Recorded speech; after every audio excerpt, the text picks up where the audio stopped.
Apie kedrą. Apie kedro eterinį aliejų, kas pirmiausia ateina į galvą, kalbant apie kedrą. Tai turbūt daugelis yra išbandę skanauti kedro riešutų, kurie yra ne tik tai nepaprastai gardus, bet ir labai aukštos maistinės vertės. Tai kadangi produktas, kurį užaugina kedro medis, yra labai vertingas, tikėtina, kad ir pats subtiliausias, sunkiausiai išgaunamas jo produktas, tai eterinis aliejus, taip pat turi ypatingą vertę. Visai neseniai žiūrėjau dokumentinį filmą, kuriame egiptologas netaip seniai pasakojo atradęs naują, anksčiau neatrastą kapavietę 2600 metų senumo, kurioje buvo aptiktos talpos, tikėtina, kad jose buvo sudėti įvairūs dezinfekuojantis ir baltizamavimui skirti augalų syvai.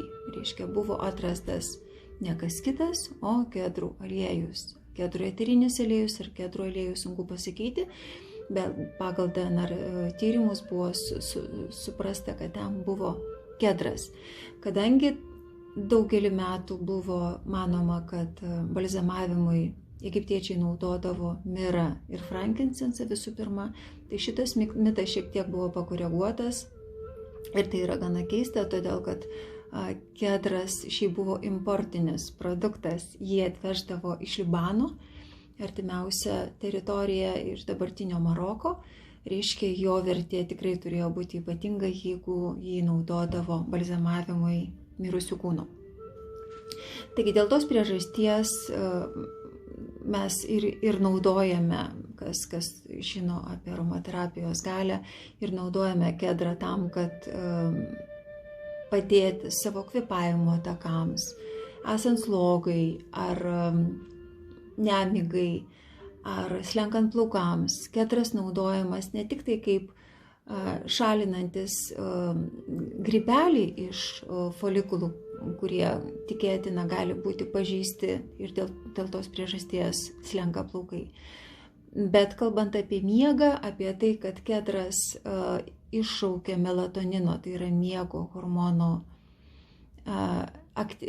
gamybą organizme, turbūt žino ne kiekvienas.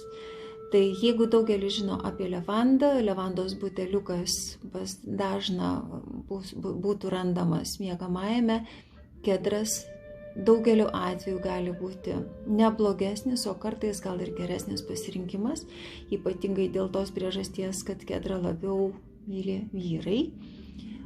Ir jeigu aromatas patinka vyriškai auditorijai, reiškia tikėtina padės užmigti visai šeimai.